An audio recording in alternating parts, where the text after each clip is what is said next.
Hola amigas! I'm back! So, andito na tayo ngayon sa Teotihuacan. Ayan ang pyramid. So, ayan, mag-walking na tayo. Kasi lalapit tayo sa mismong pyramid. Dalawa daw yung pyramid dito. Yung Pyramid of the Sun and yung Pyramid of the Moon. So, hindi ko alam kung saan tayo mauuna. So, ayan. Sama kayo. Let's go walking.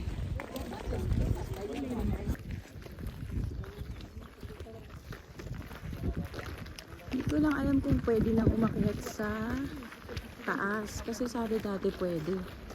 Tapos pinagbawal. Si Manong. Ayan, kasi may mga nagtitinda dito. Ayan. Mga souvenir. Wow, ayan.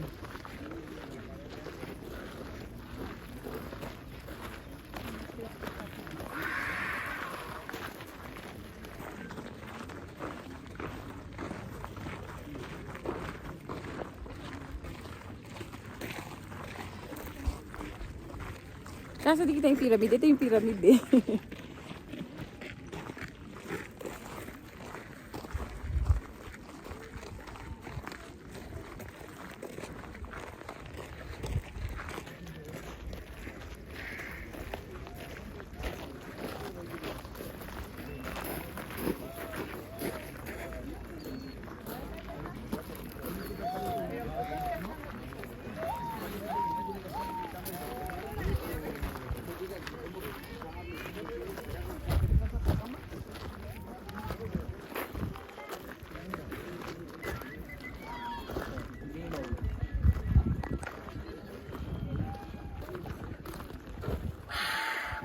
Ang galing oh. Ayan yung ano, ginamit nila. Oh. Ayan yung structure. Ang tibay talaga yun. Sabi ko, yung pattern na yan. Paano nila nagawa yan? Kaya nga eh, ang tibay talaga yun. Ang galing. Ito yung wala ka.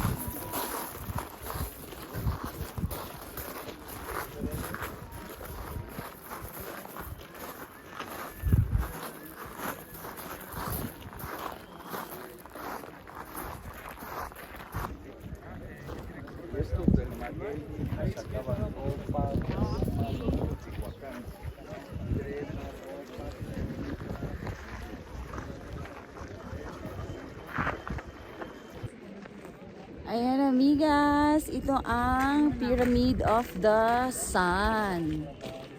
Ang laki oh. Ayan. Pyramid of the Sun. Next naman pupunta tayo sa Pyramid of the Moon. Doon daw yun. So let's go! Vamos, vamos! Dito tayo aakyat.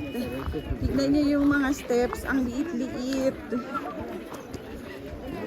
Kailangan pasahin. Ang liit oh. Hindi kasya ng isang paa.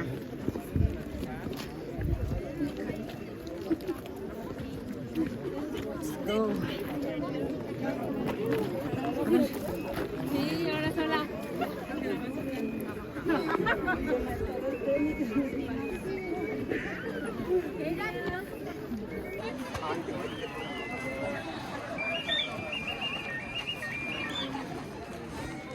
Hindi pa nga ako Pyramid of the Moon. Pyramid of the Sun. So ayan, papunta na tayo doon. Doon na tayo maglalakad. Kaya lang, ay, pwede doon umakyat. Kasi dito sa Pyramid of the Moon, hindi pwede umakyat sa taas, may harang na. So sa Pyramid of the Sun, ay hindi, ito yung Pyramid of the Moon, no? Sa Pyramid of the Sun, yung hindi pwedeng umakyat kasi may harang na. Pero sa Pyramid of the Moon, ayun, pwedeng umakyat. Allowed. So ayan, akyat na tayo doon. Yan. Mga 1 kilometer mula dito papunta doon sa Pyramid of the Moon. Lakad tayo 1 kilometer. Ayan o, isang diretso lang.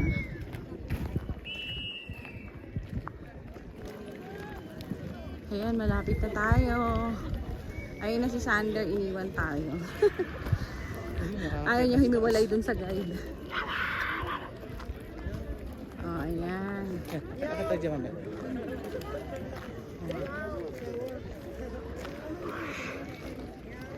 Ang laki nito, oh, city.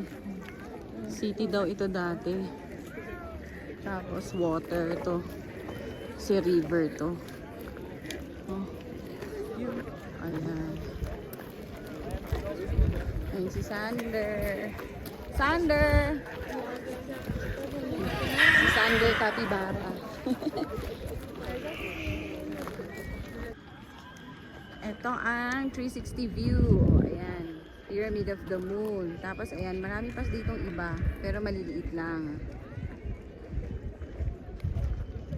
Ayan.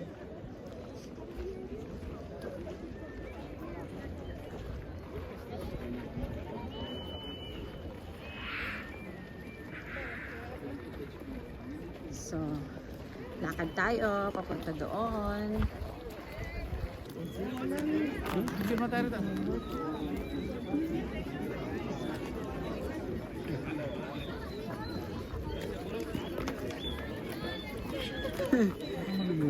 Ano, kaya mo ba? Dati baka maibigsak mo na yan. Bitaw mo na.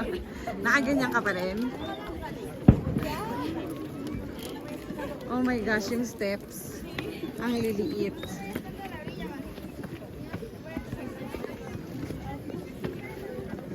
Para ka nang bubagapang pataas.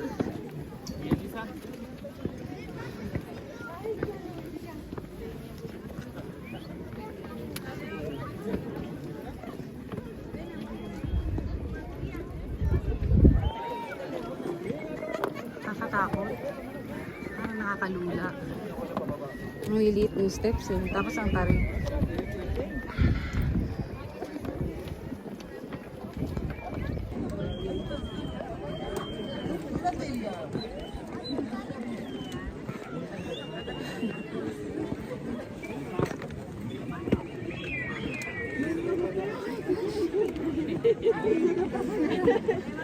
No hay problema, preferimos esperar que pase algo. Ang init. Ang init ng bato.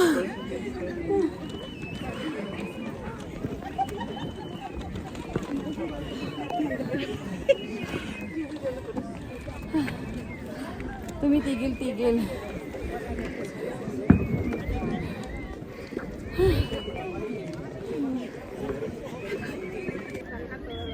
So, ayan na nga, amigas. We reached the top. Oh, ayan na. Diyan tayo galing.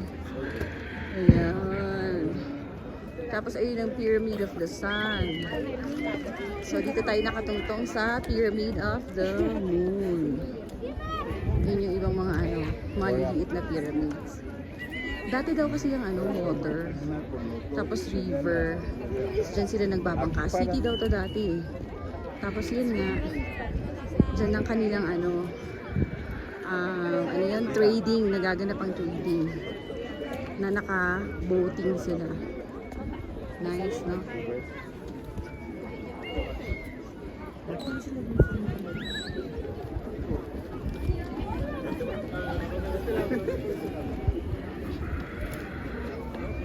Pababa na.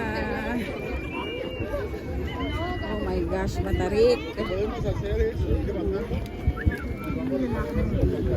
Kailangan wala siyang ano. Halo kayo.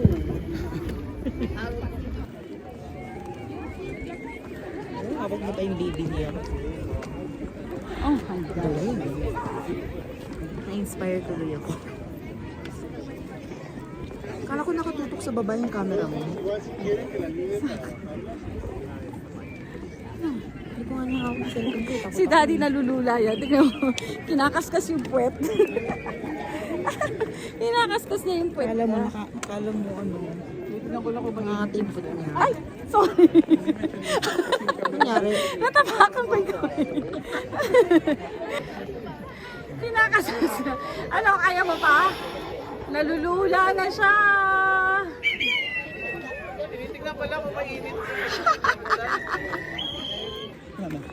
Hola, amigas! Ayan, tapos na ang ating pyramid tour. Pabalik na tayo sa bus. Nagmamadali na tayo maglakad, pabalik sa bus. Ayan, dyan tayo galing. Sa Pyramid of the Moon. Siyempre, hindi natin pinalagpas ng pagkakataon na mag-TikTok. Dahil ito ay Explore Mexico Dance Edition. Taray. O, ayan. Siya. On to our next destination. Yung pinakamalaking church nila dito. Pinakamalaking basilica nila. Anong pangalan nun? Ha? Saan tayo pupunta next? Sa Zocalo. So, see you in Zocalo, amigas!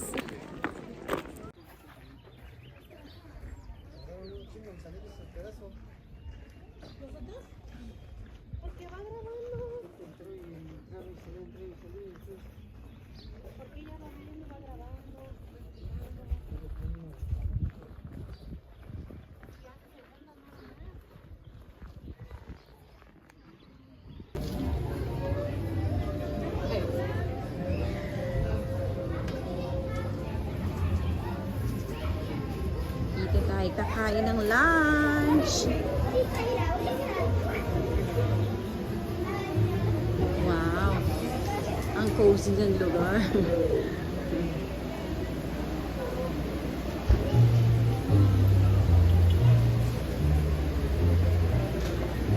Ang ganda ng pwesto niya dyan Hindi matulog yun yan.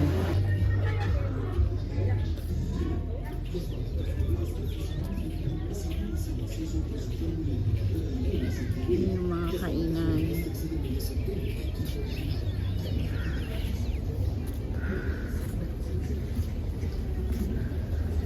Parang ako ang paborito.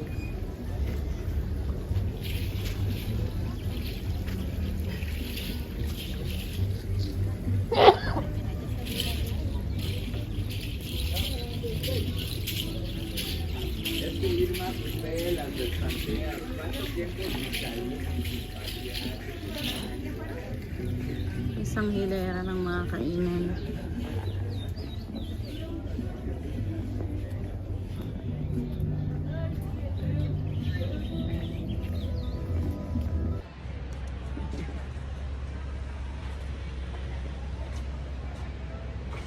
Walking after kumain.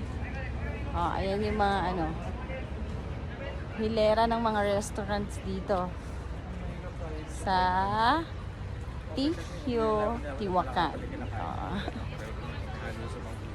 Hindi na mga bulaklak nila. Mga vibrant. Ang titingkad ng kulay because it's spring season.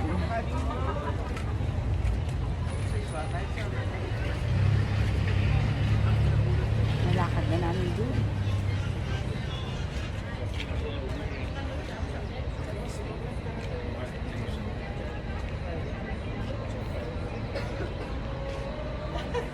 Laki ng puno.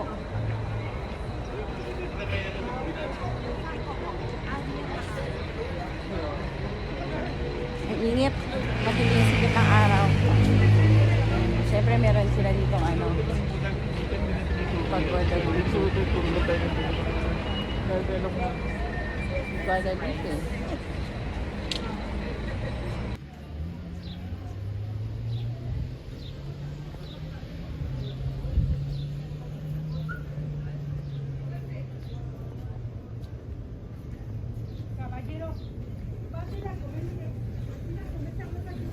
Morada, tenemos los cristales de roca, hay amarillos, hay rojos, hay naranjas, tenemos los cuarzos, el amatista, el cuarzo blanco, el jade, tenemos la calcedonia, tenemos las turquesas, malaquita y la piedra de Teotihuacán, que es la obsidiana, que es la lava volcánica, Sí, hay diferentes colores. Este es arcoíris, por ejemplo. ¿Se alcanzan a ver sus colores? Hay negra, hay café, hay plateada, hay dorada. La obsidiana es de aquí de Teotihuacán. Nuestros antepasados la usaban para hacer herramientas para la caza, la pesca, porque es dura y súper filosa. La más profunda y la más preciada, dorada. Sí, vean. Y bueno, nosotros somos una cooperativa de más de 40 familias de artesanos de aquí de Teotihuacán. Tenemos permisos por parte del gobierno y del Museo de Antropología para poder elaborar diferentes trabajos que representan las culturas más importantes de México, como son aztecas, olmecas, mayas, teotihuacanas, totonacas, etc. En la época prehispánica todo se hacía a mano, tallaban piedra contra piedra porque no había herramientas. Hoy tenemos un pequeño taller con cortadoras, discos de diamantes, escariles, mototool, porque la piedra es súper dura para trabajarla. El primer proceso es escoger la roca y empezar a tallarla, darle la forma. Todo sale de la mano de los artesanos. Posteriormente se cortan los minerales en pequeños mosaicos, en pequeñas lajas y se van incrustando, se van acomodando, mosaico por mosaico. Y después viene el último proceso que es pulir, se pule con agua, polvo de Yun yung mga rocks nila na may kristal. Galing yan.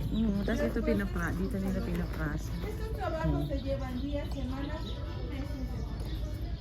Adentro van a mirar las diferentes culturas, las diferentes réplicas. Ang galing ng mga Algo rocks importante nila. que les quiero mencionar que después de la pandemia, cuando volvieron a abrir la zona arqueológica, entró este tipo de trabajos. Es una más.